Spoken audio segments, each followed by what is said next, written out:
Okay, we're live. Welcome to Boston Basic Income. I'm Alex Howlett. Today we are discussing Tuesday's Democratic presidential primary debate, which was in Iowa. And they're having one debate in each of the four early primary states. So this was the first one. This is also the first debate without Andrew Yang. So we're going to be watching clips and talking about the clips. And I want to try to steer away from talking about Andrew Yang and really talk about what the other candidates are saying as it relates to basic income. And I also have a question that I kind of want to start with, which is, in what ways do you think basic income and the way we think about basic income here, if politicians were thinking about the world in more of the way that we do, how would that simplify politics? Or if economists were thinking about, a world with basic income as a possibility, how would that simplify politics? Steve, you want to start? Well, let's see. I didn't watch the debates, so thanks for summarizing them. So I don't have to watch them. Yep. I suspect that there will be a lot of separate program proposals, and that a lot of them could be addressed by UBI, by just one program. Yeah. Richard? Well, you can have, like Steve said, they're just going to have a bunch of programs and they're not going to be particularly efficient. Like most people are, there's going to be a stigma against them, and a lot of people are just not going to qualify for them, or they're not going to apply for them, or not going to even know that they can even, qualify for them in the first place. So, and that's part of what the government wants, to balance the budget or whatever. Yeah. So I think it's definitely true that there are a lot of government programs, that are trying to compensate for the fact that we don't have basic income. So obviously, there's some stuff that's really important for the government to do, but then there's a lot of extra stuff that we're kind of throwing on there because people don't have money, or they don't have a reliable source of spending money. And as you were saying with balancing the budget, something that comes up a lot in these debates is, well, how are you going to pay for it? Where are you going to get the money from? That kind of thing. I think our politics would be a lot simpler if the candidates were not asking each other these questions, and they were focusing on, well, do we have enough hospitals and doctors to give everyone health care, that kind of thing, rather than like, where are you going to get the money from to pay for it, that kind of stuff. So I've got a bunch of clips lined up, highlights from the debate, and why don't we just get started here? Mayor Buttigieg. Mayor Buttigieg, higher education is another huge expense for families. You oppose free public college for all because you don't want to make it, quote, free for the kids of millionaires. But lots of public services are available to the kids of rich people, like libraries and public schools. Why do you draw the line at public colleges and universities? Well, it's simple. We expect and hope for everyone to get through 12th grade. It's not the same for college. Now, again, I don't want cost ever to be a barrier to somebody seeking to attend college. And under my plan, it won't be. Matter of fact, for the first 80% of Americans by income, it is free at public colleges. But if you're in that top income bracket, don't get me wrong, I still wish you well. I hope you succeed when you go to college. I just need you to go ahead and pay that tuition, because we could be using those dollars for something else. There is a very real choice about what we do with every single taxpayer dollar that we raise. And we need to be using that to support everybody, whether you go to college or not. Making sure that Americans can thrive, investing in infrastructure, and something that hasn't come up very much tonight but deserves a lot of attention, poverty. The Poor People's Campaign is marching on Iowa right now, calling on us to talk about this issue more. They are driven by their faith.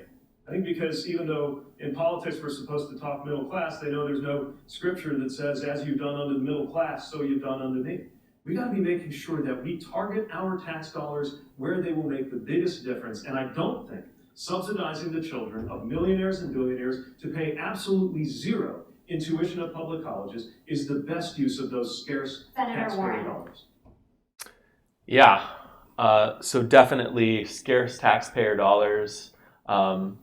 It's of course not true that you have a certain amount of dollars and it's just a matter of deciding where they go. And also the framing, taxpayer dollars.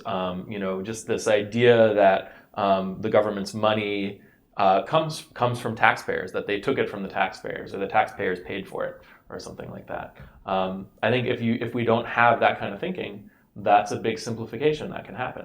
And also, there are so few, billionaires and millionaire children that it wouldn't really make that much of a difference in the first place. Yeah, and that's true. And in thinking about why is college different from libraries or public high schools and stuff like that, like what makes it different?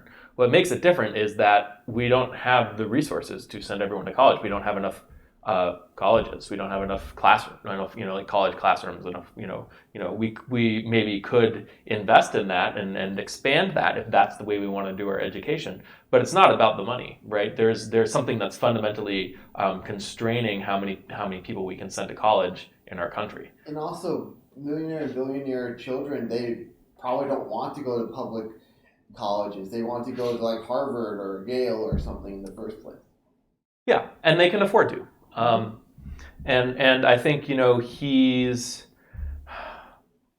I think he makes a good point that they can definitely afford to. That you don't need to subsidize them going to college, but it's also true that if you did, that wouldn't necessarily cause problems because it doesn't cause rich people to suddenly take up more of those educational resources. They've already got so much money that if they were going to go to college, they're going to go to college anyway. So he's getting stuck in this idea that there's scarce taxpayer dollars that need to be allocated, that there's a kind of a lump of them. Yeah.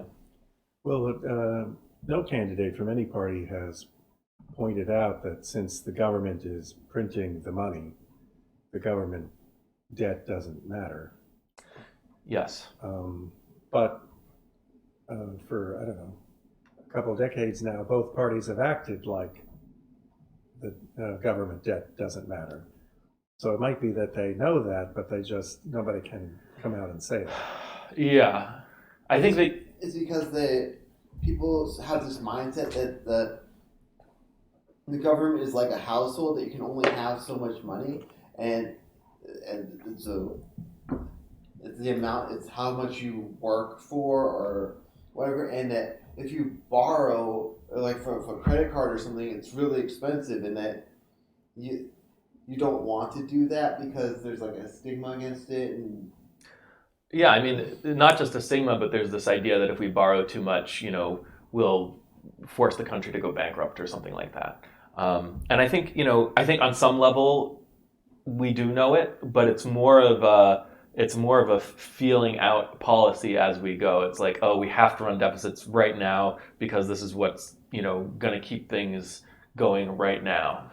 It's less kind of like I think, especially for the politicians at least, it's less of like a comprehensive theory of like, oh, we can just run deficits, and we're talking about it like we can't. Yeah.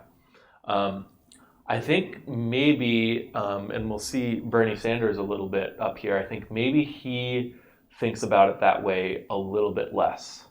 There are some of the candidates go after each other about how are you going to pay for it? How are you going to pay for it? He never does that. And when someone asks him how to pay for it, he doesn't say the government can just print money, but he kind of deflects.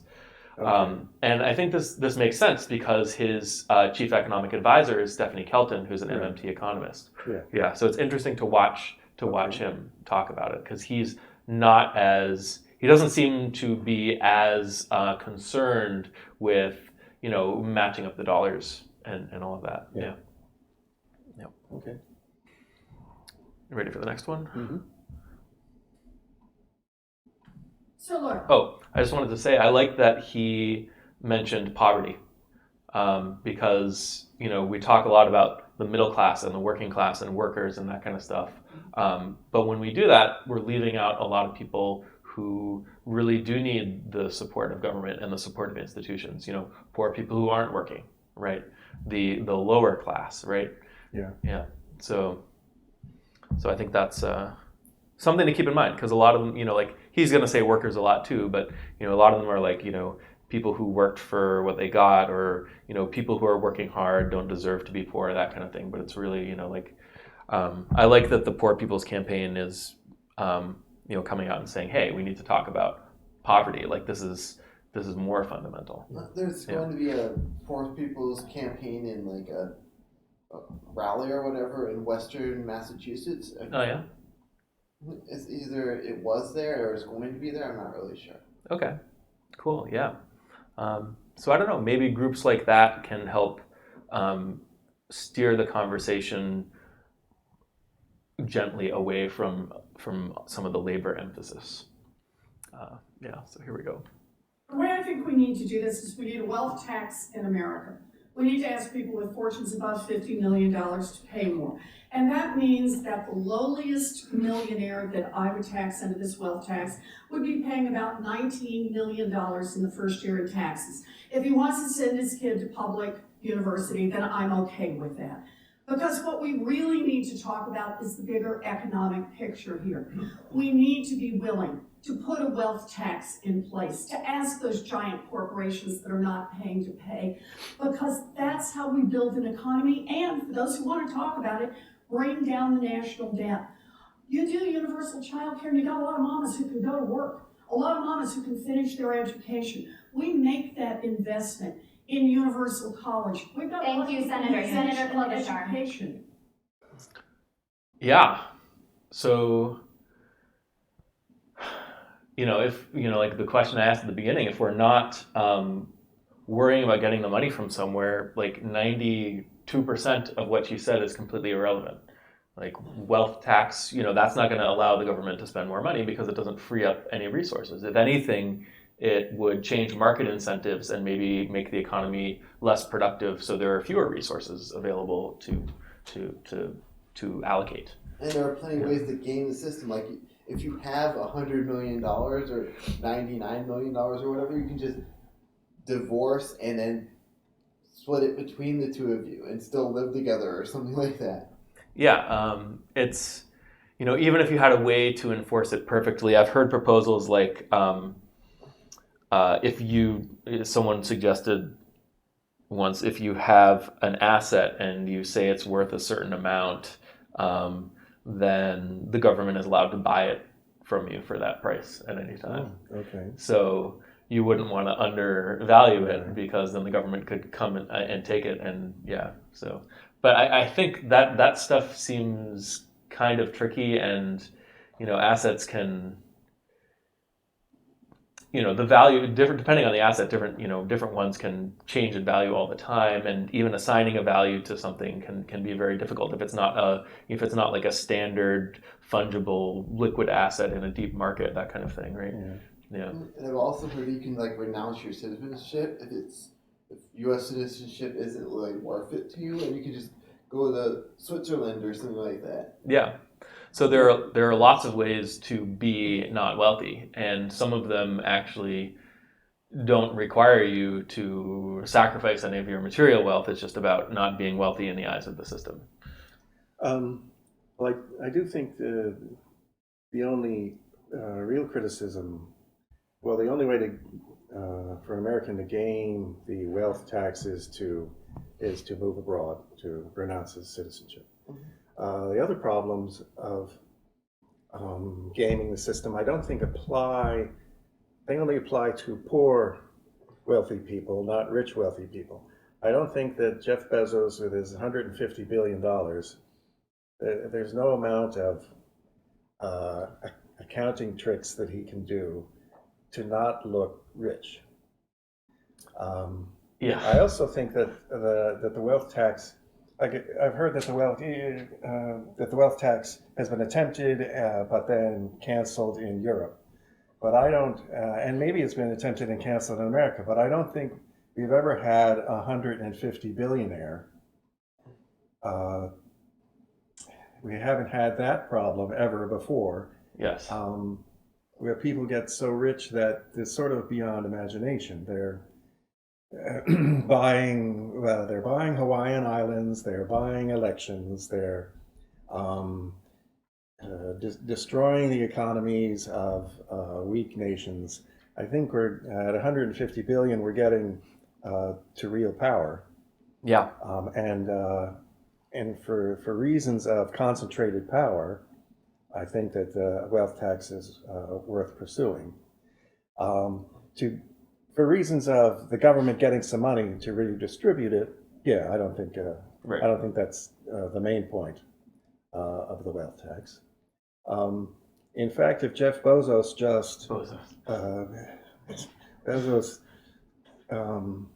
if he just takes his fortune and spreads it among 150 friends, Yeah. then still there's a lot of there's a lot of just plain wealthy people, but it's not a bizarre to the point of, godhood, bizarre concentration of power. And that would actually, I think, help the problem. Well, if he took it and split it among 150 friends, so they each have $1 billion, Yeah. he can say, hey, Bob, I just reconcentrate it, yeah, as necessary. at as the country needed. club. Right, You could yeah. just say, we're all in agreement. And Right. so that he was was like, I'll pay you a storage fee and you hold this money Yeah. for me and it's on your balance sheet, Yeah. So that's kind of a way to get around it without moving out of the country. Yeah. Yeah. I have heard that if a couple of writers have the angle that if you do move out of the country, then foreigners are not allowed to influence or contribute to elections in America. So maybe that would solve the buying elections part, even if they just fled the country. Yeah. If he doesn't have like an agreement with them, like what he has with his ex-wife, that he gets to control their stock, then he would lose out on controlling Amazon, though. You're saying Because if he gives his stock to all his friends, they wouldn't necessarily be able to vote anymore? his wife has an agreement with him, his ex-wife, that he gives her the $30 billion, but he gets the control rights of her stock. Oh, so if it's not in her hands anymore, then he doesn't control it anymore. No, it's in her hands, but he controls the stock. I'm saying if she sells it, he can't control it anymore, right? Mhm. Yeah. Okay, that's interesting. Yeah, so in any case, all of this is very convoluted. And the more you think about it, the more you can think of like little tricks and things holes you have to plug and stuff like that. If what you really want to do is lessen Jeff Bezos's political power, the cheap and efficient way to do that is to give everybody, some money, because the first dollars are way more powerful than the last dollars. Right. So I feel like something like a basic income can wash out some of the power that Jeff Bezos has, just because you're elevating everyone else, and political power is always going to be relative. Yeah. Yeah. Some people complain that UBI has a problem in that it does not directly address Walmart, in particular, Walmart and Amazon and McDonald's and the dollar store becoming even richer. No. And some people consider this to be a problem. I don't.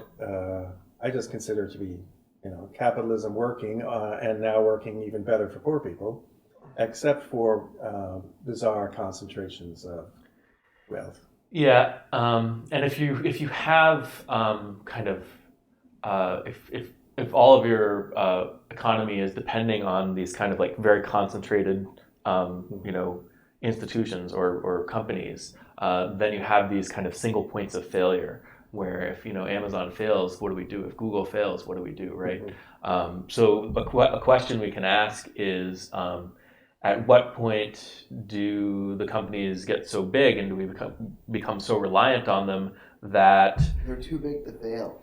either they're too big to fail, or maybe we should introduce like competition, even though it might be inefficient in terms of production. The redundancy is there as a fail safe, or nationalization.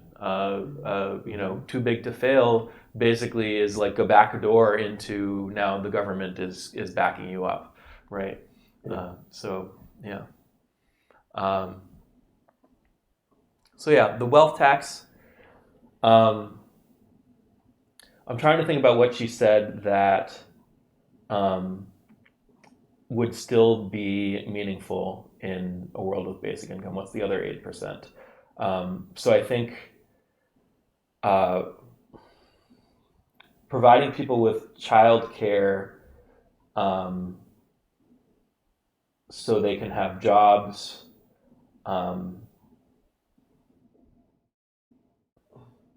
I don't know. I think if there might be resources that we want to provide parents over and above the basic income that they normally get, but it's less. If you're not thinking about an economy in which everyone has to have a job, it becomes less of an urgent thing. Like, how do you give people the resources to have a job, right? So yeah. I have another question about taxes in general. Yeah. Like if somebody says, I'm going to have a value-added tax, but that tax is, and even though that's a regressive tax, the money, the revenue from that tax will go to poor people.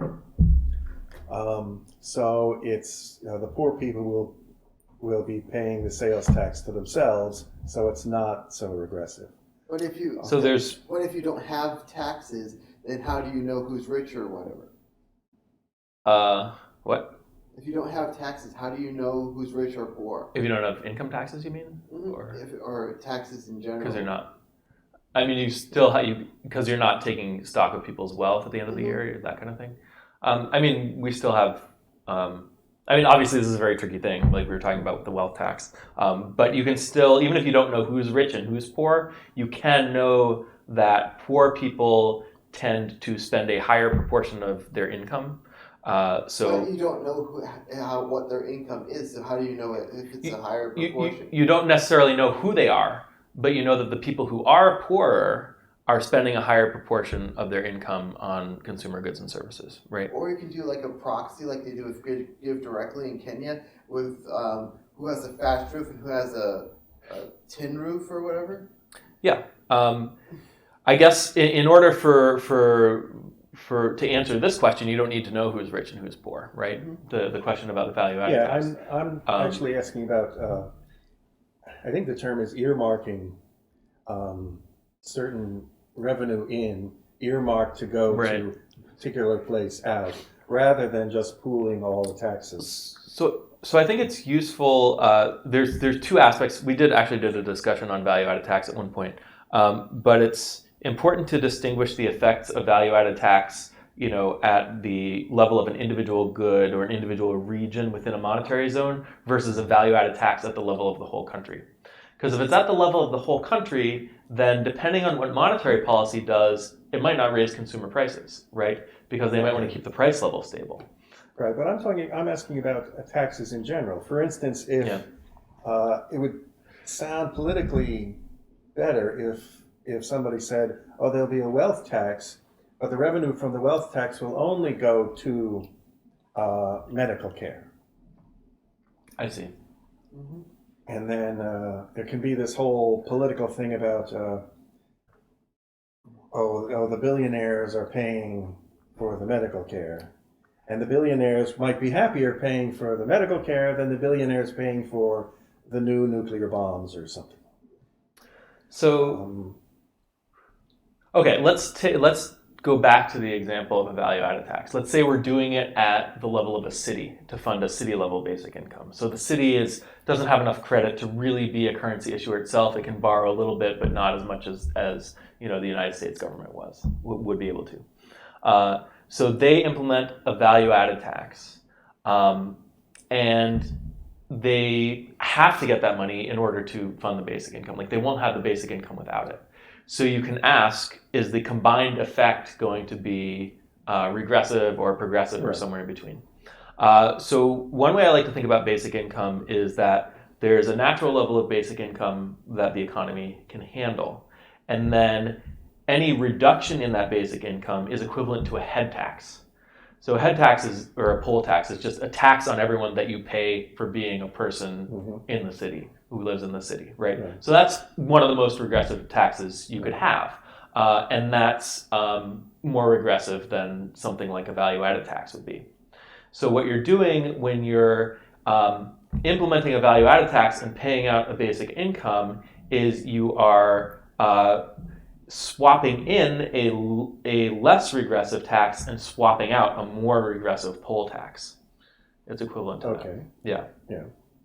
So in that case, there is earmarking, what I'm calling earmarking. Yeah. And it does make the whole thing sound better. Yeah. I think if the tax you used to generate the revenue for the basic income was in itself even less regressive than a value-added tax, then that would be even better. So if you use something like a land value tax, which is something we might want anyway to incentivize good use of land in the city, or even just property taxes, that kind of thing, that might be like, it would be progressive to do it with a value-added tax, even more progressive to do it with a property tax. So a property tax is almost like a form of wealth tax, but it's a much easier, or a land value tax, it's a much easier tax to assess. There's still some complexities to it, but you don't have to go looking at everyone's financial assets and all of that kind of stuff. Yeah. Okay. Yeah. Well, so that's my question about what I'm calling earmarking. Yeah. And I'm wondering if politicians you can name any tax and then just say, oh, the revenue from that, my yet another tax is going to go toward whatever the best thing in the world is, prenatal care or early childhood. Yeah. So that tax is fine. You should be happy that I'm instituting this tax because it's going yet again to the best thing in the world. I think as a general rule, it's pretty inefficient to do it that way, to match up the specific taxes with the specific spending that it's going towards. Well, I think that the economists in the government would hate that because it's the least flexible.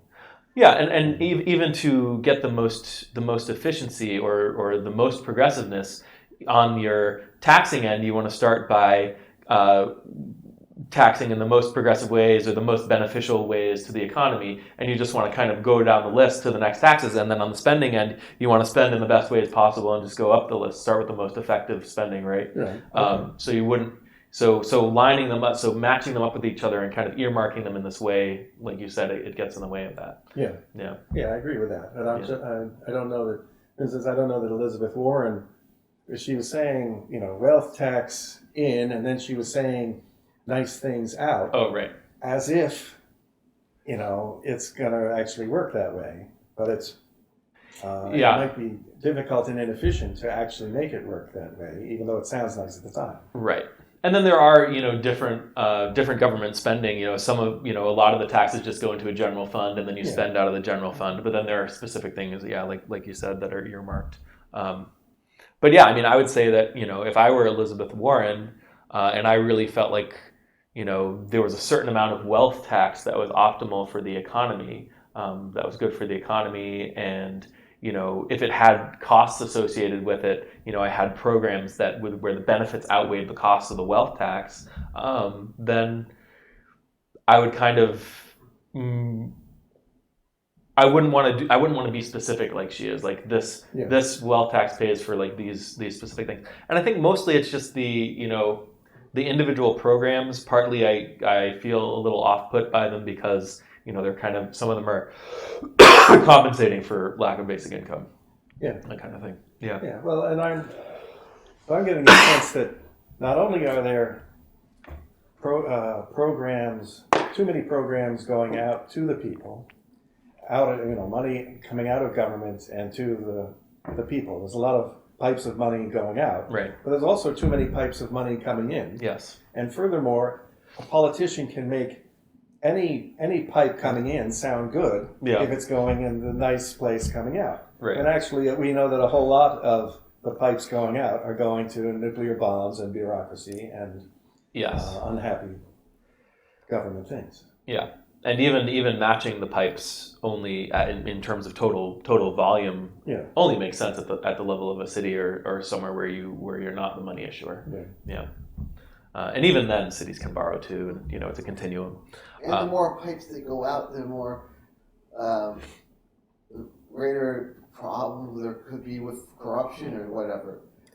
Yeah, the more. I mean, the more pipes in either end, the more bureaucracy you have.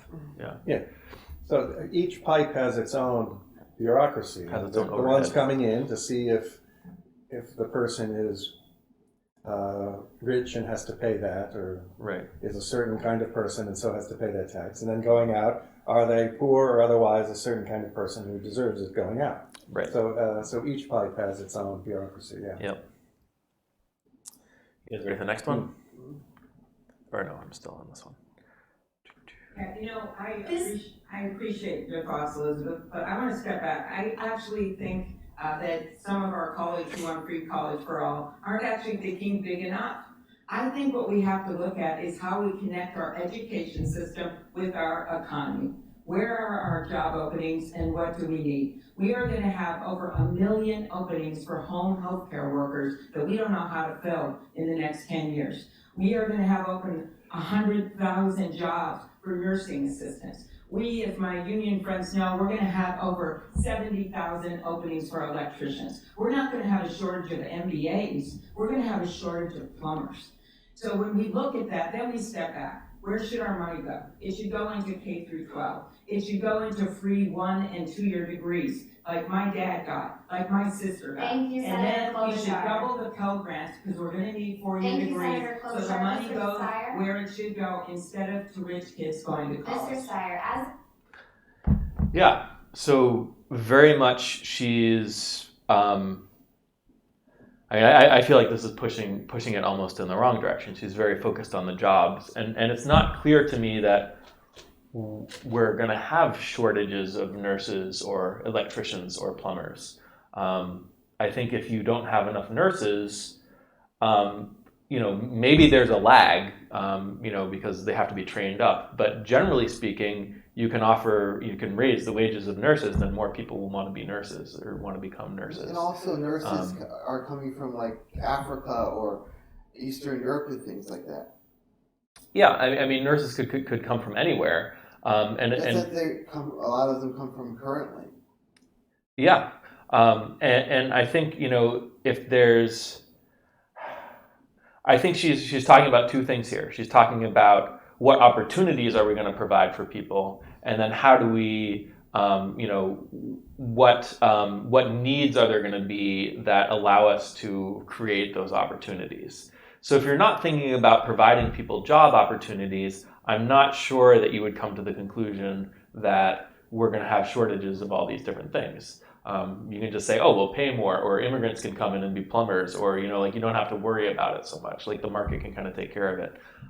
You can imagine a scenario in which, for some reason, the clients of the people who hire the nurses and the plumbers and that kind of thing are not willing to train up new employees because they don't want to pay that cost, but they would employ more trained people, and then it might make sense for the government to step in and do like vocational training or fund vocational training. But it feels like jumping the gun a little bit to start with that. Yeah. I think that culturally, traditional education is broken. It's inappropriate for modern times, and I think that furthermore, that as the candidate said, that the obsession with the academic or the college track has never been economically a good idea. But I guess parents get in their head that they want their kid to be a doctor or a lawyer, or else they're going to be poor. Yeah. Now, a home health aide is let's say it's a very unskilled and so low paid position. Well, I think UBI always sort of fixes economic issues at the bottom there.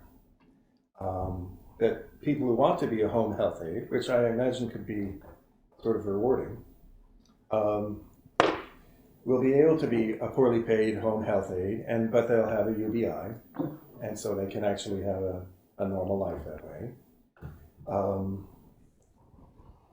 Or the UBI allows a family member to stay home and be a home health aide to an actual family member. Sure. On the other hand, I don't know anything about home health aides, but I'm sure that there's an occupational licensing issue even with that, so that even a family member, the perfect person for the job, can't do the job, and it's probably not too easy. The way occupational licensing goes in America, it's probably not too easy to qualify for that. And in the case of electricians and plumbers, it takes many years to actually become a master electrician. Right. With home health aides, there are actually robots on the market right now that like remind you to take your medications or lift up the patients and. Well, you can replace home health aide with any kind of job that is maybe low skilled but requires a certification or something like that. Well, but this is a general problem that if a home health aide businessman is given a choice between, I can pay somebody $7 an hour, $7.25, the federal minimum wage, or I can make some big R&D investment in home health aide robots. Well, I'm just going to keep paying $7.25 an hour. Yeah. If people are willing to work for cheap, then he'll just keep doing that. So if you have a basic income, depending on how desirable that occupation is, you might see more people jumping at the opportunity to be a low-paid home health aide, or you might see people saying, "Oh, I don't have to do this anymore. You'll have to pay me more to get me to do this." Right. And either way, it's okay. Yeah, the lower the wage it is, the bigger the UBI looks, and the businessman will figure, I have a problem. People are getting $6 an hour just for being American citizens, and I'm only paying $7.25 an hour, and now I have a business problem to solve. Yeah. So that's an incentive to actually use the robots, use the technology. Yeah, a lot of times we talk about these technologies that can do things that people ordinarily do, but we don't use them because the people are really, really cheap. There's a lot of unemployed robots out there because labor is so cheap. Like strawberry picking and things like that. We have an immigration issue, so there aren't any farm workers. So there actually is an incentive to invest in R&D for strawberry pickers and robots. Yeah. So Mitchell on the live stream says, the discussion starts out to be about jobs, not the benefits from that work. It goes back to the idea of what you are going to do for income, not what benefits a society is mentioned first. So I think he's saying that, to some extent, we want the jobs not for the product of the labor. It's true. They haven't even mentioned what these jobs would be for, which would be easy enough. Infrastructure this and Green New Deal that, but they haven't even bothered to.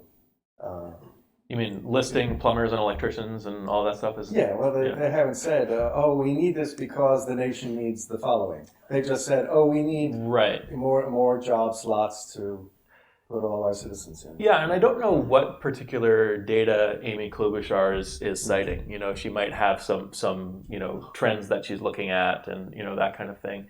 But if you're willing to pay more, then even if there's maybe some short term, people having to get certified, that kind of thing, then you can get people to do the work. Yeah, or you can research into alternatives to labor. Yeah. Yeah. All right, you guys ready for the next one? As a billionaire, should your children have been entitled to free public college? No. And let me say this. I was one of the people who talked about a wealth tax almost a year and a half ago. I believe that the income inequality in this country is unbearable, unjust, and unsupportable. And the redistribution of wealth to the richest Americans from everyone else has to end. And I proposed a wealth tax almost a year and a half ago to start to address it and to raise some of the money that we need. But I want to go beyond this and go back to this question about education. Because we're talking a lot about college. But in fact, if you talk about the Poor People's Campaign, you have to realize that for the youngest kids, they are getting an education that's relative to the taxes in their neighborhoods.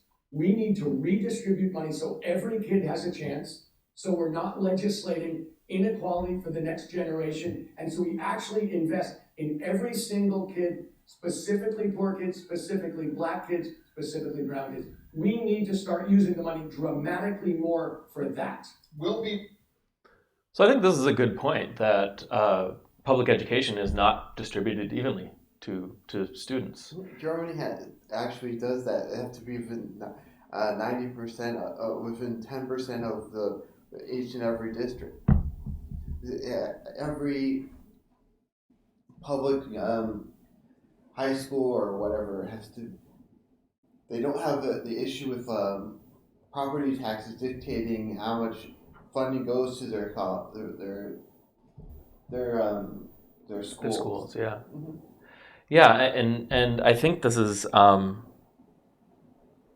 it's interesting when you think about it the way Steyer was just thinking about it. If you're in a poor community, then the poor quality of the school just kind of compounds the effect. Or if you're in a really wealthy community, you don't have to go to a private high school or whatever. You can just have really good schools. Really good public schools. school. You don't have to bother with that. Yeah. So maybe I'm of the opinion, though, that I don't think the quality of traditional education matters at all. I think that if your early childhood is normal, then it doesn't really matter what kind of school you go to. And whereas if your early childhood or prenatal childhood is bad, is abusive and neglectful and violent, or if you're like picking in the fields, you're exposed to a whole bunch of like pesticides and things. Yeah, if the environment of your early childhood is bad, then no amount of sitting at a desk in a classroom is going to fix your malnourished, violent, unstable, crack baby early childhood. So I mean, I think that's true that the earliest years are most important. I think the later years matter too. But if you, so it just means that as far as all the democratic programs go, I think that the early childhood ones, pre-K and daycare and all that, are much more important than, the public school, and does it have a climbing wall and a swimming pool. Or doesn't have textbooks and decent teachers, or and not guns, that kind of thing. Not guns. Not guns. Yeah. Yeah. Yeah. They have like 30-year-old textbooks in some of the poorer places. Yeah. I mean, does it have computers with internet and that kind of thing? Yeah, I think that Wikipedia would replace a whole lot of public schools. Yeah, Wikipedia, Khan Academy, the various MOOCs.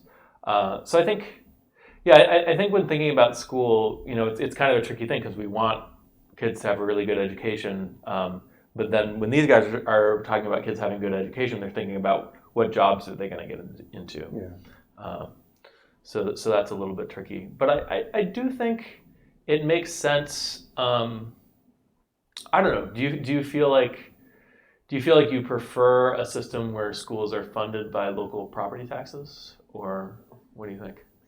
Well, I think that traditional education is so irrelevant to modern times that I wouldn't have an opinion on it. So let's say we had the ideal Steve form of education. How would it be funded? Well, it's the simplest version is that if your first 4 years of childhood are normal Yeah. or good, then it really doesn't matter. You can be any neighborhood community organization, homeschooling community center, Wikipedia,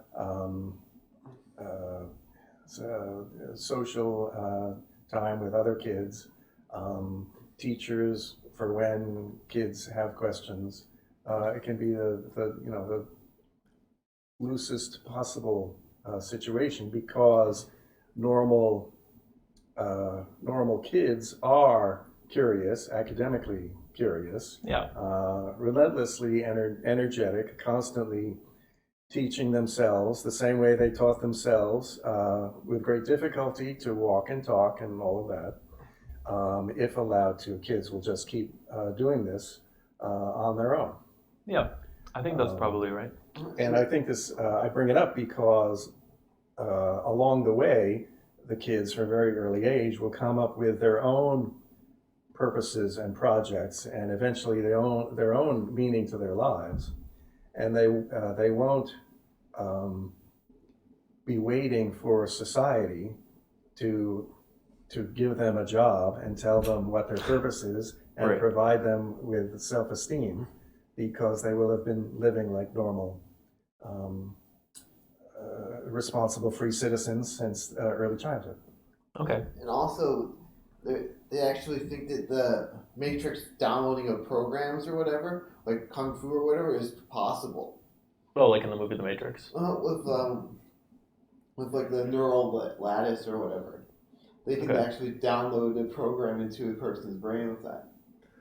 I bet you that's one of those things where even after we come up with it, it might take a little while to catch on. Yeah. But you Well, never but know. in the meantime, I think the economy has a lot of luck with like a 6-month programming boot camp. Yeah. When it comes to specific skills, it turns out you don't really need 12 years or 16 years of coerced textbook study. Right. When an adult is motivated, they can become a software engineer in 6 months. And that might be true of nearly any other specialized skill. I think that's probably right. So I think, especially if their, natural curiosity hasn't been crushed by the education system. Mhm. But yeah, so I think, maybe providing the resources for the children that facilitate them following their natural curiosity and learning the way they want to learn, like providing material for them to consume, that kind of thing, and like you said, having teachers that maybe like help guide them and see where they want to go and help them along, that kind More of like mentors, probably. Yeah. Yeah. So I think I think there are resources that I'd want to make generally available to make sure that all kids had access to the internet and had access to someone who they could ask questions. The internet is actually a human right in Finland, so. Oh yeah, is that right? Mhm. Okay. Well, we are American humans here, so And internet we is a overpay privilege. for everything. Yeah. Yeah. So yeah. I mean, I think Steyer's point still stands in the sense that you would want resources. It wouldn't be maybe a traditional school, but whatever resources you want to make available for kids to take advantage of, you'd want to make them available universally. Sort of like that Yeah. Sudbury Academy or college. Oh, the Sudbury Valley School Mhm. is a student-run school that has this kind of freedom. Yeah. So make that available for everybody. For everyone. Yeah. Easy, yeah. You ready for the next one? Okay. Get it done. Senator Sanders, coming to you now. CNN reached out to Iowa Democratic voters for their most pressing questions. Edward from here in Des Moines writes, Des Moines is an insurance town. What happens to all the insurance industry, the health insurance industry here if there is Medicare for all? What happens to all the jobs and the livelihoods of the people that live in insurance towns like Des Moines? We build into our Medicare for All program a transition fund of many, many billions of dollars that will provide for up to 5 years income and health care and job training for those people. But here is the issue. Tom Steyer made the point a moment ago. We are now spending twice as much per person on health care as do the people of any other country. That is insane. In some cases, 10 times more for prescription drugs. Why is that? Why is that? And the answer is the greed and corruption of the drug companies and the insurance companies. And if we want to do what every other major country on earth does and guarantee people health care as a human right, not a privilege, you know what we have to do? We are finally going to have to stand up to the healthcare industry and end hundreds of billions of dollars of waste and profiteering. Okay, so I thought the initial question was interesting because basically what you're doing is you're eliminating jobs that are no longer necessary. Mhm. And this is seen as a problem, like, oh no, we don't want to do this. So this is kind of like, it's kind of scratching the surface of, okay, this is one of the ways in which we're kind of protecting unnecessary jobs. Because we do this, like, oh, well, what will happen to workers, when they lose their jobs in various situations. In Bernie's answer, we're going to have a wealth of billions and billions of dollars in a fund. Well, you can have for 5 years worth of training and things. Well, you can have a basic income that's pretty much exactly the same thing. Yeah, I think if we live in a world where basic income is just normal, eliminating unnecessary jobs wouldn't be something we'd have a problem with anymore. It'd be something to celebrate every time. And maybe if there's someone who really liked doing that activity, they could keep doing it if they wanted to without being paid because they still have basic income, that kind of thing. But yeah, I mean, like, you don't have to worry about people's livelihoods. You don't have to worry about matching everyone with a job if that's not how people are getting their primary incomes. Well, if there was a private insurer, the Walmart of private insurers were invented, and they really could pay for health care at half the price of all other insurers, or offer insurance at half the price or something, such that they were good in some way that they came to dominate the market, and every insurance person in Des Moines lost their job. Yeah. This would be thought to be creative destruction. Right. And capitalism working, right? Yeah. So I don't see it's too much different. If the government takes it over and it really is twice as good, then the great. losers should lose. Yeah. Yeah. Now, usually when the government takes something over, they all, they're the player and the referee and the field of play. So they arrange it so that it all works, and so it's not like competition in a free market. Yeah, that's true. Yeah, generally speaking, you would want the government to take something over when, you're not experimenting anymore, or the market's not figuring things out anymore. Like, it's known how to do it, and they're just implementing the standard solution. Yeah. Yeah, and it's interesting also the second part of what he was saying, where he's blaming the problems all on greed, where it's really that we've set up the incentives such that people's greed or people's self-interest is taking them in a direction that is not optimal for the people, for other people, for consumers, that kind of thing. Like the health insurance companies and the healthcare industry, that kind of thing. Yeah, because there's always people are always going to want to be better off, that kind of thing. But it's funny that he almost stops there and says it's because of the greed. At the same time, he's advocating an alternative system that changes the incentives so that the greed doesn't result in kind of a harmful outcome anymore. So on some level, he understands that it's not about the greed; it's about how we design the system. Ultimately, yeah. I think if somebody likes UBI, they would probably like single-payer healthcare, and even if they're suspicious of the government, because with UBI, the most complicated thing the government has to do is they have to take a bunch of money in and then mail it out to everybody. Or just mail it out. Yeah. And with the single payer, they have to get some money from somewhere in a big pot, and then they, with hopefully a minimum of bureaucracy involving some confirmation from doctors, they then mail it out. Yeah. And I think that they might be able to manage that.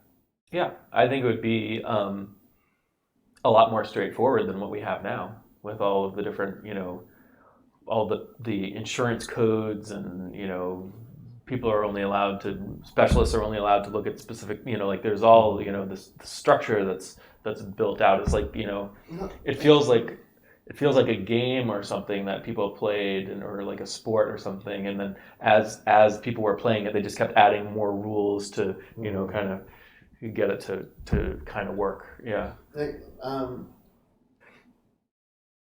I actually bought something out of that wasn't part of my insurance, so I had to pay out of pocket for it. Yeah.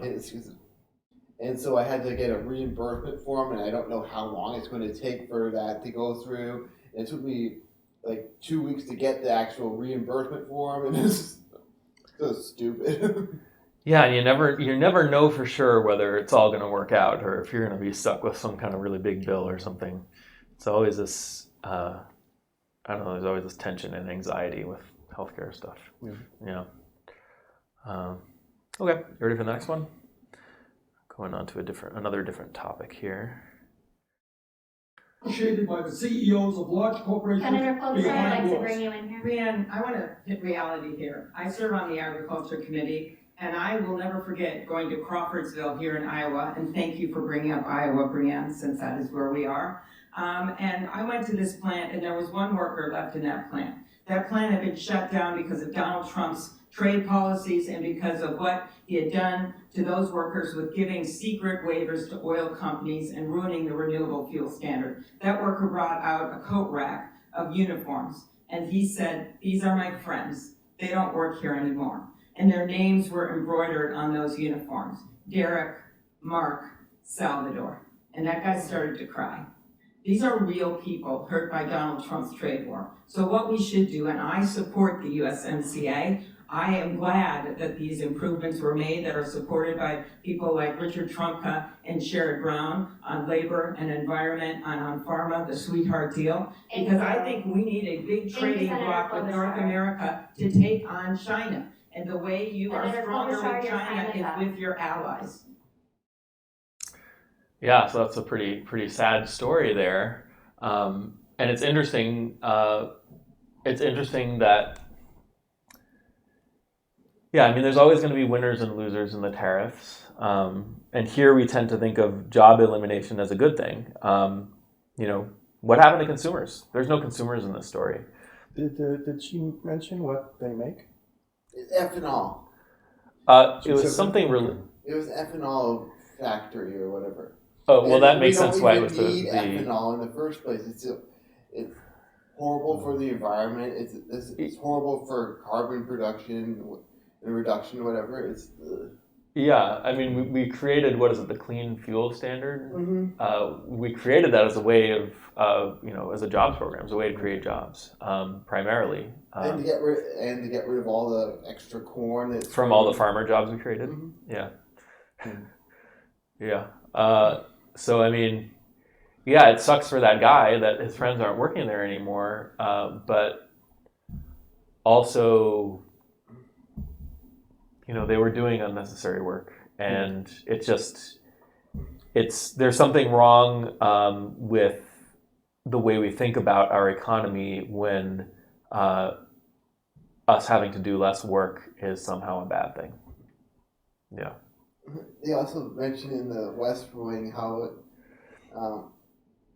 they're like pressured into going to making the ethanol pledge or whatever it is, or not. And Right. if they don't make it, they lose a bunch of votes. So they're kind of forced to do it. Yeah. The farmers are, they have some sway. Even though there isn't that many of them. They're just concentrated in certain regions of the country, like in Iowa.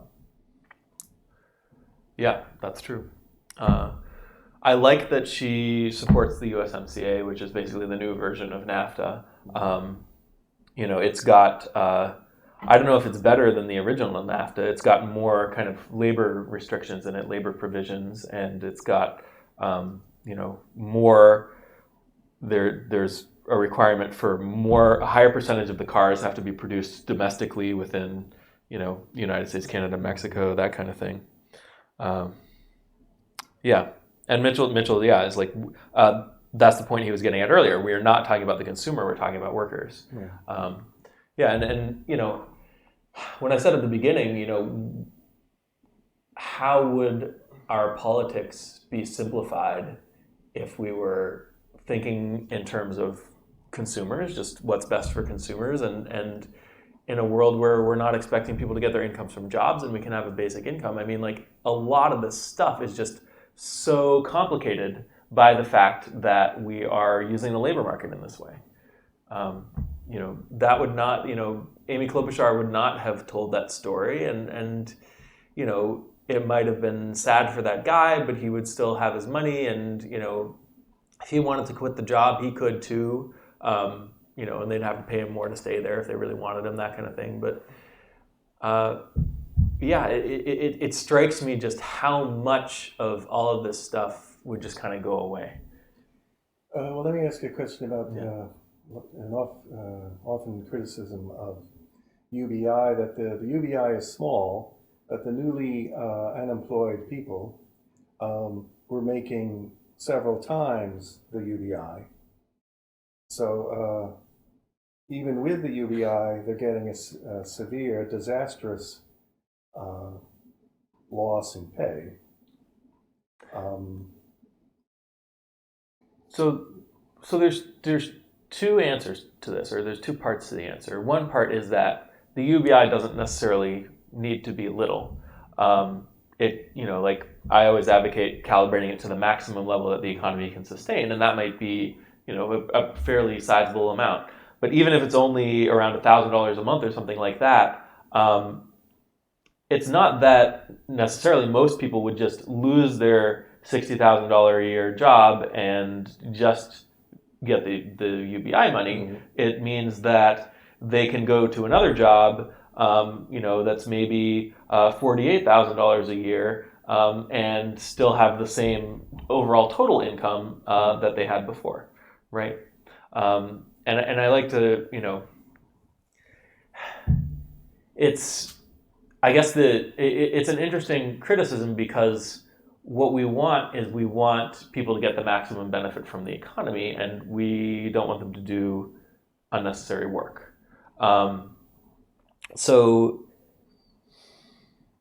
I guess there is some causation there that as we ramp up the UBI, we will feel less of a need to kind of protect these unnecessary jobs, so we can let them fall by the wayside, and that's all in all a good thing. There might be some people who lose, especially people who depend on the economy being structured the way it is, like their job is maybe in the financial sector, like they're an investment banker and they're making a ton of money, or they're like a real estate investor or something like that.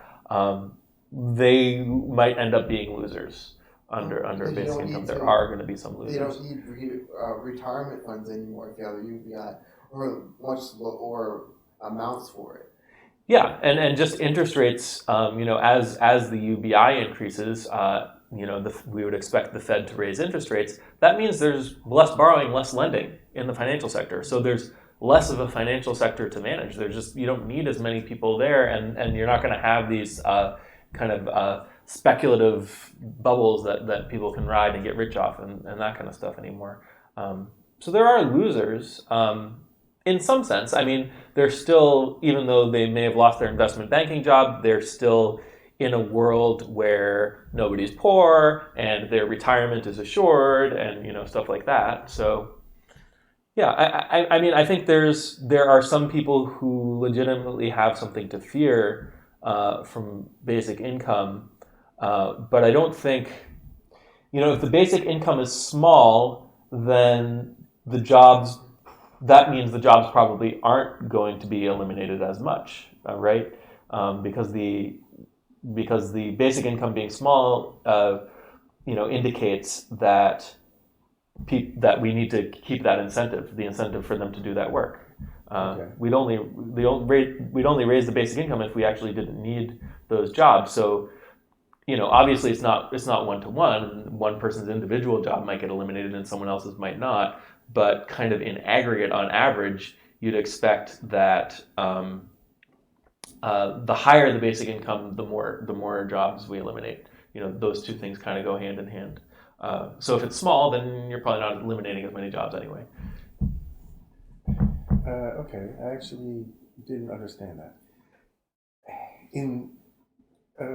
Restate that in the sense of the unused capacity of production. If there's a lot of unused capacity, then the UBI would go up until the slack is taken up in the supply sector. Okay. Yeah. So if there's unused capacity, you mean a big UBI, but wouldn't that mean more jobs? So it depends on what jobs.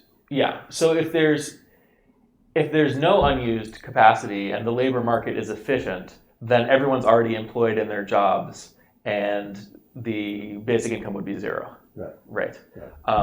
So I guess that's what I mean. You wouldn't eliminate any jobs, and the basic income would be zero.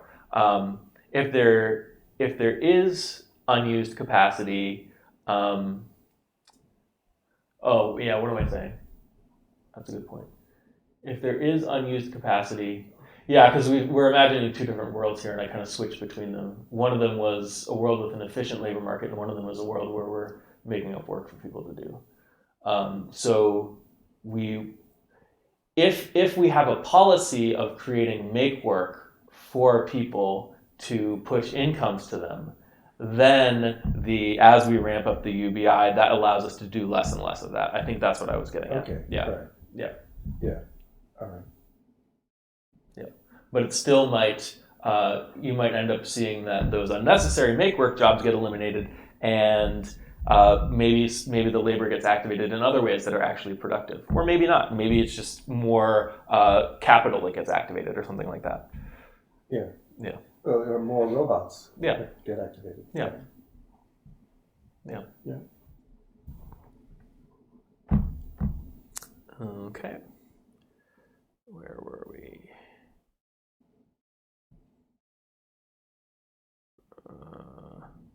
Okay, yeah. Mayor Buttigieg, do you support the USMCA, yes or no? Yes, it has been improved. It is not perfect. But when you sit down with the people who are most impacted, they share just how much harm has been done to them by things like the trade war, and just how much we can benefit American consumers and workers and farmers by making sure we have the right kind of labor and enforceability, as Democrats ensured we got in this USMCA. But let's acknowledge why there is such fear and frustration. In my part of the country, in the industrial Midwest, I remember when they came around in the 90s, selling trade deals, telling us, don't worry about your slice of the pie. The pie will get so much bigger that everyone will be better off. And that promise was broken. The part about the pie getting bigger happened. It's just that the part about it getting to most people where I live did not. That is why there is such frustration. The sense that these decisions in boardrooms and in committee rooms in Washington are being made not based on what's Thank best you, for Mayor us, Buttigieg. but based on their own gain. Vice President, Yeah. So I like that he gave a nod to consumers there at the beginning. But the rest was, I mean, again, it's complicated by the fact that you're worried about jobs, and the provision he's talking about in the USMCA is that Mexico has to pay their workers fairly. And there's kind of two sides of that coin. Is one is that we care about the Mexican worker, and then the other one is that we don't want to have to compete with cheap Mexican labor, which I think is the bigger motivator. So it helps protect American jobs by forcing Mexico to use labor inefficiently. So yeah, I mean, again, I think, trade is good. I like that he's for it. It's one of those things that would just be a lot simpler if we actually celebrated eliminating jobs. More trade means fewer jobs necessary, less work necessary, more specialization. Let me tell a story that might explain why I'm so comfortable with losing my job to automation. Sure. Because every couple of years I lost my job to automation. I was a software engineer, starting 40 years ago. And my software, every few years, my software was replaced by faster hardware. The programs I was writing, they were just replaced by hardware doing it much, much better. And then I had to get new skills, often get a new job.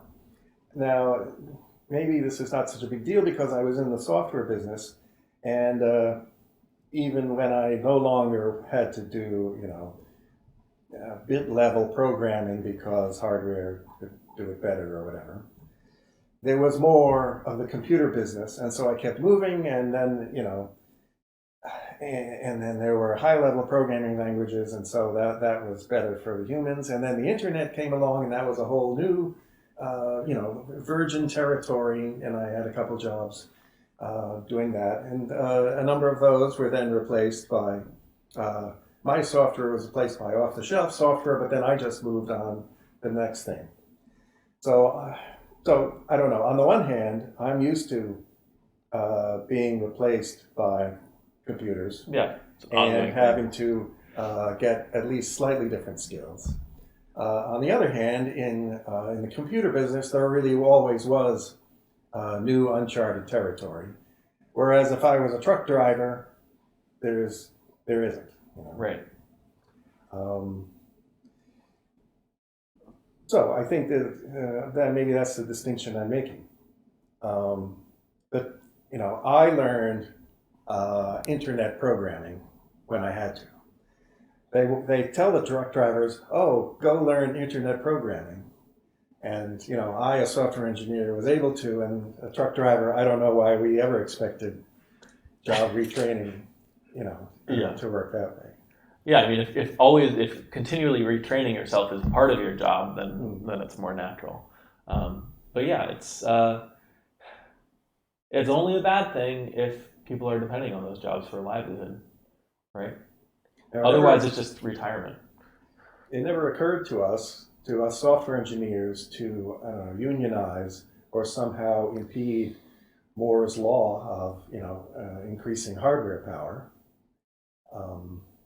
I have heard of software engineers who have automated away their own job without telling anyone. So then they are actually not doing any work anymore, and there's some script doing it for them or something like that. Yeah. So there's some of that, but that's less of a. I mean, that feels, even though in some ways it feels the same way as like resisting technological advancement, it feels morally more wrong. Yeah. Yeah. I remember I was applying for a job once to be like a sales clerk at Sears or something, and and they give you this like questionnaire, personality questionnaire, and one of the questions is, if you figure out a faster way to do something, what are you going to do? Are you going to do the thing really fast and then spend the rest of the time taking a break? Are you going to tell other people about it, or like that kind of thing? It's like it's one of those things where you like go through and you know what all the right answers are. Yeah. It's like why would anyone even if I was going to do these other things, why would I tell the truth about that? Mm-hmm. Yeah, I don't know. Yeah.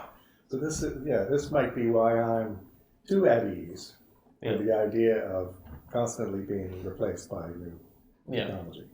I think it's a big cultural shift that is going to be hard for a lot of people to shift into a world that does into a society, into a culture that does not emphasize jobs as much for how you earn your living. Yeah.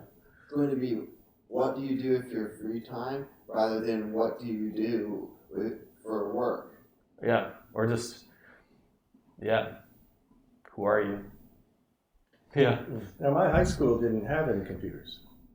I only saw a computer when I went to college. So Right. the whole computer thing was like not real work. Even from the beginning. You got to play with this cool technology. Yeah, it was a toy that was not at first very useful, but it was never an industry. Or it wasn't an industry when we were actually learning how to do it. So maybe that's part of it too. It never occurred to us that this was we are now joining an unchanging bedrock industry of the foundation of the nation or something like that. Right. Yep. Yeah, that's a pretty big difference. Yeah. All right. Biden. Senator Sanders has said Donald Trump will, quote, eat your lunch for voting yes on what he calls terrible trade agreements. When it comes to trade, why are you the best candidate to take on President Trump? There will be no trade agreement signed in my administration without environmentalists and labor at the table. And there will be no trade agreement until we invest more in American workers. We should be putting our money and our effort and our time in preparing American workers to compete in the 21st century on the high-tech side, dealing with all artificial intelligence. We should be focusing on equipping American workers to do that. And by the way, the idea, I don't know that there's any trade agreement that the senator would ever think made any sense, but the problem is that 95% of the customers are out there. So we better figure out how we begin to write the rules of the road, not China. Yeah. So I guess he's still talking about how do we boost exports?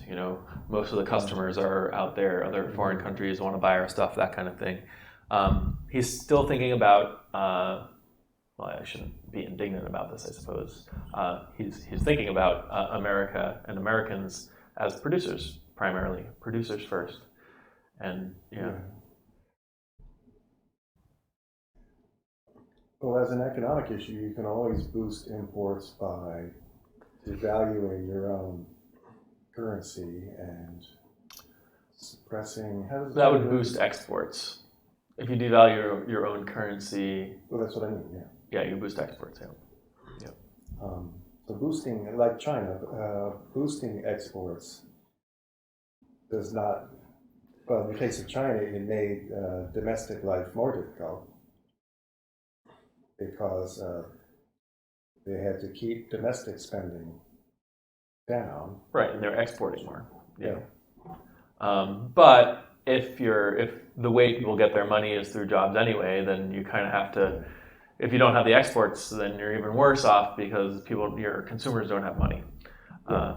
So it only makes you worse off if you actually have something like a basic income or some other mechanism for getting money into the hands of consumers besides jobs. Yeah. But it's an interesting thing because you could ask, well, why don't we just constantly devalue our currency if that's what we want? And I think the answer is trade wars. Like we shoot ourselves in the foot, and then China shoots themselves in the foot, and then everyone's shooting themselves in the foot, and nobody has any feet left. Yeah. Well, I guess I understand that a developing economy, or the only way an economy has ever developed, is with keeping its own currency down and protectionist measures Right. to, Industrial policy. Yeah. to become an exporting nation before they become a middle class nation. Or even just to produce domestically too, rather than importing everything. Right. Yeah. So there's some arguments to be made for having this kind of industrial policy that protects your kind of inchoate nascent industries as they grow. Yeah. But then again, in a world with a global basic income, Yeah. maybe this small country doesn't need to produce its stuff. Yeah. Yeah, that's fine. And if you're America and you're not a developing country and your economy is all developed and just waiting for some consumers to sell to, Yeah. then you don't have to No. play this game. Yeah, you can just keep buying stuff from China until they don't want to sell you cheap stuff anymore, and then activate your own domestic capacity. Yeah. Yep. It's also my understanding of Venezuela that they did not develop their economy this way, Yes. and proving that every developing nation needs to develop economy this way. We actually had a discussion on Venezuela. Yeah, that was before my time. But, This is in the before time. Yeah. Yeah, they had an economy that produced a diverse array of goods, all kinds of stuff, into the 90s. Then Hugo Chavez took over, and they Nationalized everything. nationalized various things, put price controls in, and ended up kind of killing the market for a lot of stuff. And then it just ended up on oil. Right. And then the oil price crashed, and they were, I guess they were a banana republic, and their bananas were oil, essentially. yeah. Yeah. But there's a couple ways that could have gone.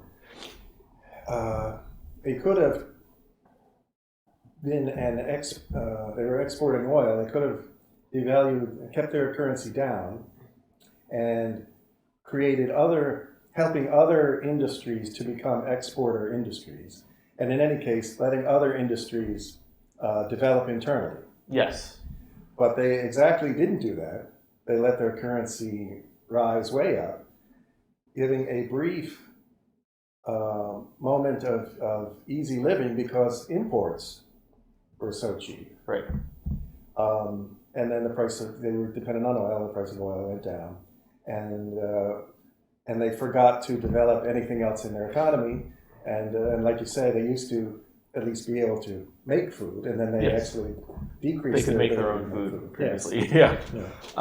Yeah, and it was more than just allowing the currency to appreciate. It was also the explicit kind of socialist policies of interfering with the market. You're not allowed to sell your product above a certain price, so then it's not profitable to be in that business anymore, so nobody has any milk or that kind of thing. Yeah.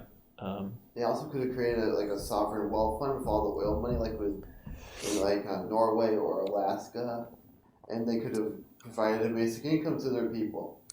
So the problem that they had was that the oil was your brother, I guess, explained this, but the oil was very high in sulfur content.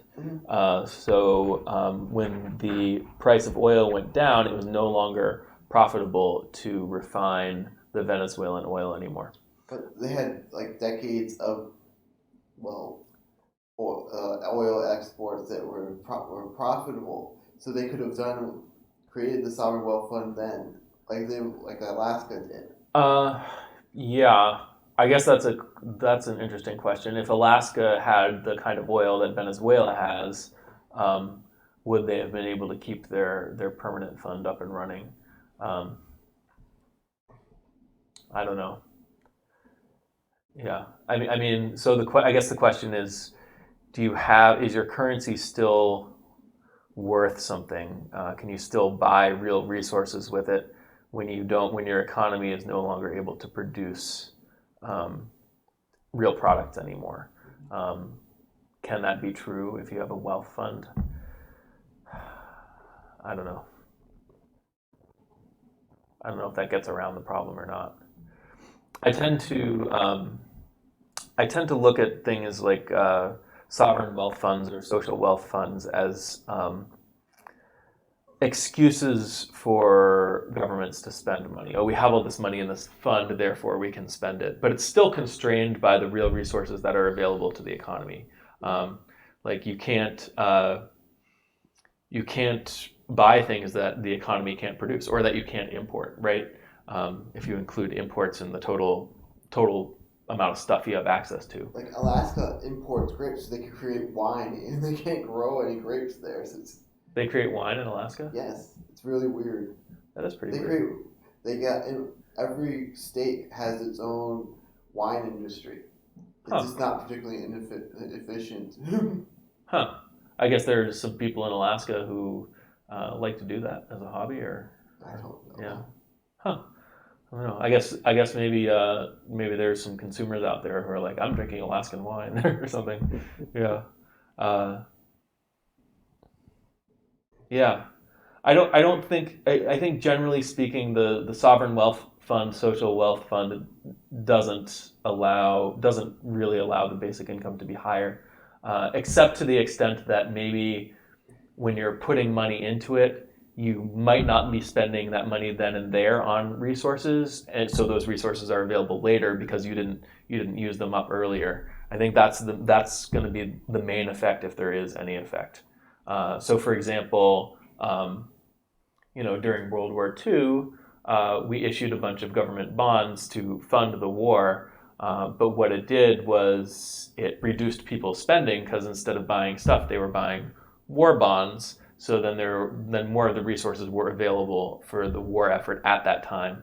And then later on, being able to redeem those bonds and spend the money without there being a problem. The resources had to be available then and there when the actual spending was happening, at the time of the actual spending. Yeah. Okay. Liberty bonds. Right. Okay, we'll get some Bernie Sanders here. Joe and I have a fundamental disagreement, in case you haven't noticed. And that is NAFTA, TNTR with China, other trade agreements were written for one reason alone, and that is to increase the profits of large multinational corporations. Wait, And the end result of those two, just TNTR with China, Joe, and NAFTA, cost us some 4 million jobs as part of the race to the bottom. I am sick and tired and will not tolerate, and we will use the power of the federal contracting system. If a corporation in America wants to shut down in Iowa or Vermont or any place else, and then they think they're going to get online for a generous federal contract, they've got another thing going. We need some corporate responsibility here, and we need to protect good-paying jobs in America, not see them go to China, Mexico, Vietnam. Mr. Vice President. Yeah, so it's very, very ingrained in his morality, in most of our culture's morality, that it's bad for companies to save labor, especially if it's American labor. Yeah. Also, he's trapped in the 30s and 40s sort of New Deal sort of thought. Yeah, I mean, it was a bad idea back then too. It's not, the problem in the 1930s was that people didn't have enough money to spend. It wasn't that they didn't have jobs. They could work, but they didn't have money, so they didn't earn that much. So. Right. Yeah. So I guess of the people up on the stage there, Bernie Sanders and Tom Steyer are against the trade deal, and the other 4 are for the trade deal. So that's an interesting Dynamic. Yeah, it's an interesting split. We tend to think of Bernie Sanders and Elizabeth Warren being on the same page for a lot of things. Another thing Bernie Sanders doesn't want to do is he doesn't want to eliminate the filibuster, whereas Elizabeth Warren does. I thought that was interesting. Okay. Yeah, kind of unrelated.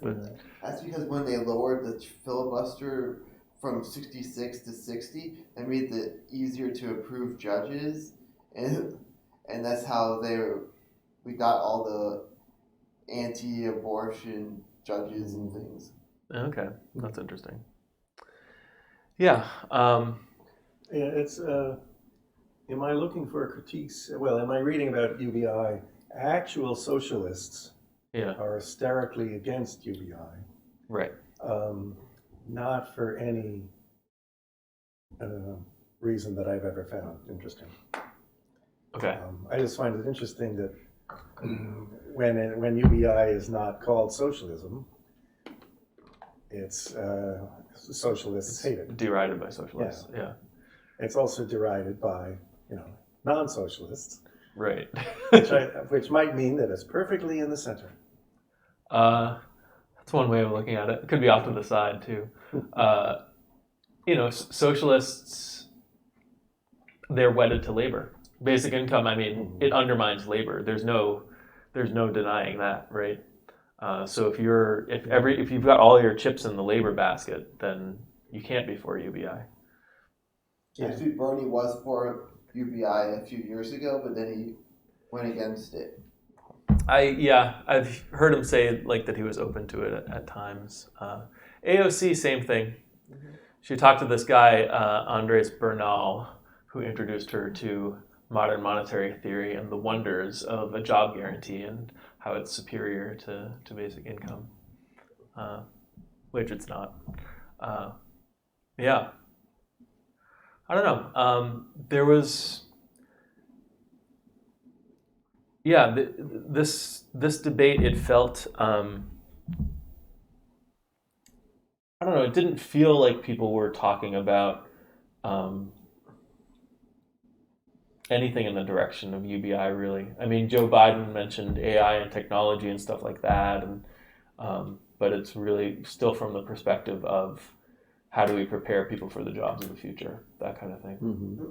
It's like I heard that this debate was actually the lowest, had the lowest viewership of any of the debates, and even though this debate, the debate right before the Iowa caucuses is usually has the highest viewership because people want to find out find their who to caucus candidate. for, yeah. Mhm. That's really interesting. I wonder what the reason behind that was. Huh. I heard that also that's because all the candidates here are like, well, really old or they're out of touch, and so like conservatives and things don't want to watch it because there's nothing new. They've been arguing about the same thing for like 40 years. And they just have a different wording and whatever. Okay. I want 39, 47. But we're actually going to go this way. All right. It's done. We're going to turn now to childcare, a huge expense for many new families and a problem that's especially acute in rural Iowa. We have another question from an Iowa Democratic voter. Mayor Buttigieg, this is for you. Tiffany from Clive writes, as a young mom, I had to quit a job I loved because childcare costs were taking up 2/3 of my income. Many families don't have the option of quitting a job because that little bit of income is needed. That leads to families using whatever care they can find, and sometimes the results are deadly, as we've seen in Iowa over the last few years. How will you prioritize accessing quality, affordable childcare in your first 100 days in office? It makes no sense for childcare to cost 2/3 of somebody's income. We've got to drive it to 7% or below, and 0 for those families who are living in poverty. But this is happening to folks at every level of the income spectrum.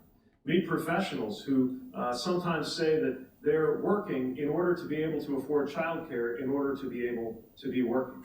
It makes no sense, and it must change, and we shouldn't be afraid to put federal dollars into making that a reality.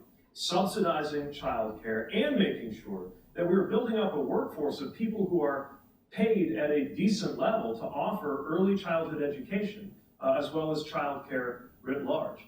We can do that, and until we do, this will be one of the biggest drivers of the gender pay gap. Because when somebody, like the voter asking the question, has to step out of the workforce because of that reason, she is at a disadvantage when she comes back in, and that can affect her pay for the rest of her career. So yeah, working to afford childcare to be able to work. I like that. Yeah. Obviously, his answer isn't, basic income. His answer is to make it less of a strain on her finances for her to be both working and having childcare at the same time. Okay. Yeah, Or Is you that have what he said? Okay. I think that's what he's saying, right? What was his plan? 7% or less of her income before childcare. Yeah, to bring down the cost of childcare, but also pay childcare workers more. So I think there's a subsidy in here somewhere. Okay. Government subsidy. And he says subsidy. Yeah. Mm-hmm. Right. So if you 7% of it or less, and you earn $5,000 a year, you don't really pay that much. And how are you going to afford how is the government going to afford to subsidize your child care when it's like $18,000 a year or something? Yep. So I liked that he noticed the absurdity of the situation. Yeah. So that felt good. I liked that quote. That's why I picked that one. But yeah. Okay. I still don't exactly know what the program is that he's suggesting, but that's my point, is that I'm a simple man, Yeah. and that if it's more complicated than solving the problem with the UBI, then it's probably too complicated for me to understand. I think that's right. And I don't think he spelled out a specific plan. He just said, we need to get it below 7%. We need to make it affordable, that kind of stuff. Yeah. Okay. Yeah. Right. All right. But yeah, I mean, I think you're right. I think a lot of our politics is overly complicated because our economic models are overly complicated. And our expectations of how things are supposed to work are overly complicated. It also occurs to me that they're not, as they said at the beginning, they really are talking to the middle class. Or I'm more thinking about the poor. Yeah. And so I have to sort of translate their ideas into how childcare, daycare, subsidized for workers, but what if you're not a worker? If you don't make enough, said it was free for the poor or something. Okay, so it's different for the poor. Right. But then if you stay home, you get nothing. Yeah, that's an interesting question because why do you even have childcare if you are staying home with the child? So your childcare is free, but you don't use it. I guess. So if you're a family values politician and you say, I'm trying to encourage mothers to stay home, but a poor mother does stay home, she doesn't get anything while she's staying home. But if she goes to work, then she does get. Maybe she would get childcare, like she could put the child in childcare and then go do stuff during the day or something. I don't know. Work in another childcare center. This was work in a childcare. Yeah, there you go. If you just the mothers should hire each other to raise each other's children, then they both have jobs and both can get government subsidies for childcare, which they would pay to each other. Wow, you just came up with the perfect, elegant solution. Yeah. All right, here we go. This is a good one. Has any of these things passed? Thank you, Mr. Steyer. Senator Sanders, your campaign proposals would double federal spending over the next decade, an unprecedented level of spending not seen since World War II. How would you keep your plans from bankrupting the country? Our plan wouldn't bankrupt the country, and in fact, it would much improve the well-being of working class families and the middle class. Let us be clear what Medicare for All does. It ends all premiums. It ends all copayments. It ends the absurdity of deductibles. It ends out-of-pocket expenses. It takes on the pharmaceutical industry, which in some cases charges us 10 times more for the same prescription drugs sold abroad as sold here. What we will do through a Medicare for All single-payer program is substantially lower the cost of healthcare for employers and workers, because we end the $100 billion a year that the healthcare industry makes and the $500 billion a year we spend in the administrative nightmare of dealing with thousands of separate insurance plans. Healthcare is a human right. Every other major country on earth is guaranteeing healthcare for all. The time is long overdue for us to do the same. You see how he didn't answer the question? I was going to ask you, what was his answer again? This is what I'm talking about, how he kind of deflects on how you're going to pay for it stuff. He's saying it's cheaper because we're using resources more efficiently under the single payer. So maybe he's actually thinking, we don't have to be so worried about balancing the budget. Right. And we actually, it's cheaper in terms of resource usage, it's more efficient in terms of allocation of the medical care, all of that stuff. All right. Yeah. Or he doesn't seem to be distinguishing government money from private money. Right. If it saves anybody, if it saves money overall, then it's good, even if it's not saving government money. Right. That's kind of how he's framing it. Yeah. And maybe he's trying to create an intuition for if the private insurance companies are earning less profit, that means there's something left for everyone else, or he's being very fuzzy about it. Yeah. And I think intentionally so. I don't know. I'm not sure how clear of a picture of the economy he has, but I know he's listening to people who think that it's not a good idea for the government to constantly be balancing its budget. Yeah. Yeah. Well, Bernie seems uniquely to have, his model of the economy might be, there's two sectors. There's the rich people he doesn't like. The 1%. And then there's everybody else. Yeah. Where the government and the 99% are sort of on the good people's side. Right. And then there's the rich people making too much profit is the other sector. And as long as some of the money moves from the 1% to any form of the rest, government or private or whatever, that's a good thing. Yeah, that might be somewhat how he's thinking about it. Yeah. Yeah. And ultimately, of course, it's not about the money in real life. It's about whether you have the doctors and the hospitals. Yeah. I've been wanting to ask you about the MMT sectoral balances concept, except that I haven't really found.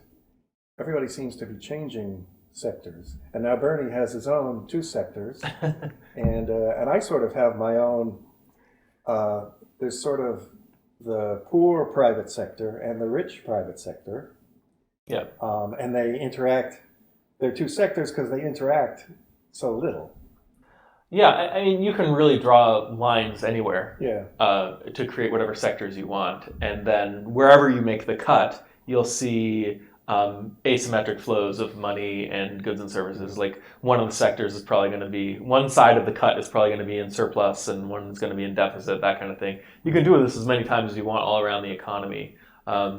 So, I think the line between the private sector and the public sector is maybe a little more important because there's different incentives on different sides of the line. There's different motives. Like everyone on the private sector side of the line, generally speaking, is trying to increase their own utility, working in their own self-interest. Whereas everyone on the public sector side of the line is also trying to increase the utility of everyone on the other side of the line. Yeah. So that can be a useful distinction to draw. Okay. And then on the government side of the line, especially from the MMT perspective, if the government is monetarily sovereign, then they're the currency issuer, and everyone on the other side of the line is the currency users, that kind of thing. So it can be useful, but it ignores the fact that most of the money in the economy is created in the private sector, and if you're just looking at the private sector as a whole, all of that nets out because everyone's asset is someone else's liability. So it's as if it doesn't exist if you're just doing the net of it. So it looks like there's nothing happening except for the flows between the private sector and the public sector. And sometimes they have the foreign sector as a third sector as well. Yeah. Yeah. But like Randall Wray, he blames the Great Recession on too much money going from the private sector to the government, the public sector, Right. and that we were all happy in the Clinton era that there was that the government debt was getting lower. Right. But this was bad, he explains, because that meant that the private sector had less money and so had to start borrowing, Yeah. eventually causing the Great Recession. And I think that's generally right. Okay. Yeah. It certainly accelerated. I mean, even if the government is running a deficit, usually the private sector credit is growing and growing and growing. We don't usually allow the government to spend so much money that it allows us to tighten monetary policy kind of in an ongoing way that's stable. All right. Yeah. But at the moment, the government is back in severe debt, and the quantitative easing and everything the money is now gone from the government back to the private sector. Yes. But as I understand it, because it's stuck in the banks and the rich people private sector, and is not trickling down, it really hasn't stimulated the economy like it was supposed to. Yeah, in order for it to stimulate the economy, you have to have a mechanism for it to get into the hands of consumers so they can actually claim goods and services from the productive economy. Yeah. If it's just sitting in excess bank reserves, then it's just sitting in excess bank reserves. Right. So that's why there seems to be, on the private side, that seems to split into two sectors. The rich, where the money is currently, constipated, and the rest, the 99%, who are saving rather than spending, saving more than ever, and also not getting any money from. Maybe I'd divide it into the financial sector and the productive sector, or something Right. like that. Yeah. Yeah. Obviously, the rich put their money into the financial sector, and then a token amount trickles out to keep everything running in the productive sector, but it just keeps growing and growing. Yeah. Something that's interesting about MMT is generally speaking, they want the Fed to keep interest rates very, very low. They want, which we'd associate with easy money. And then they want the government to come in and regulate the banks. Like, generally, that's their prescription of what should happen. Okay. Which feels backwards to me. I would say, let the Fed tighten, raise interest rates, deregulate the banks, let them fail if they need to fail, but everyone's getting their basic income. Yeah. Yeah. Yeah. So we disagree with canonical MMT. Right. Yeah. So let's see. Let's watch one more. Let's watch another Bernie Sanders clip. There's a lot of stuff about workers and farmers in here. Mexican workers, blah, blah, blah. Yep. Here we go. It's been a good debate, but we haven't asked the major question. The major question is, how does it happen in the richest country in the history of the world, and half of our people are living paycheck to paycheck, trying to get by $9-10 an hour? How does it happen that when the top 1% owns more wealth than the bottom 92%, 500,000 people are sleeping out on the streets tonight? How does it happen in this great country? We are the only major nation not to guarantee health care to all. How does it happen that we have a trial care system which is dysfunctional, a criminal justice system which is broken and racist, an immigration system that needs reform? This is the moment when we have got to think big, not small. This is the moment where we have got to have the courage to take on the 1%, take on the greed and corruption of the corporate elite, and create an economy and create a government that works for all of us, not just the 1%. Thank you. Final thoughts? Well, I agree with Bernie's final thoughts. They seem to be getting at the important issues. But again, UBI is not going. UBI is only solving the giving poor people relief problem. UBI is not addressing the corporate greed of the 1% problem.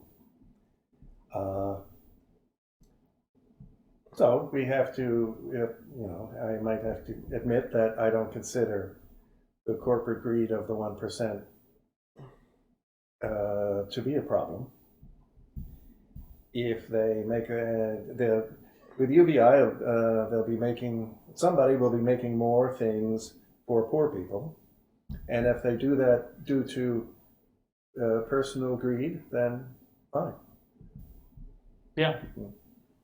Yeah, I think that's right. Richard?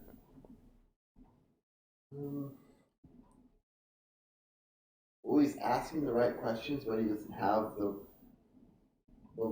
right answers. Sort of like with Trump, he had asked the right questions, but he didn't have the right answers either.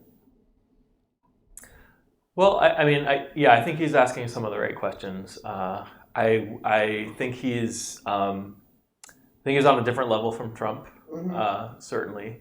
But yeah, I mean, like he's saying now is the time to think big or be bold or whatever he said, and really, you know, something like a basic income is going to address a lot of the things he was talking about, and it might not address corporate greed, but it could address a lot of the problems that he thinks are being caused by corporate greed. Yeah.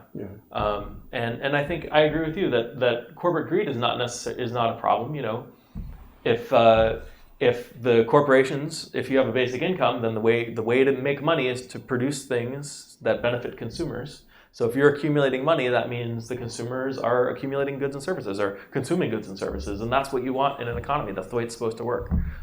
So yeah. All right, guys. Thanks for the discussion. Thanks, Mitchell, for being on the live stream. Next week, we're going to be back on Wednesday, and we are talking about Thomas Paine, who is often cited as having ideas that are somewhat of a precursor to basic income. He was one of the founding fathers of the United States of America. So yeah, thanks everyone.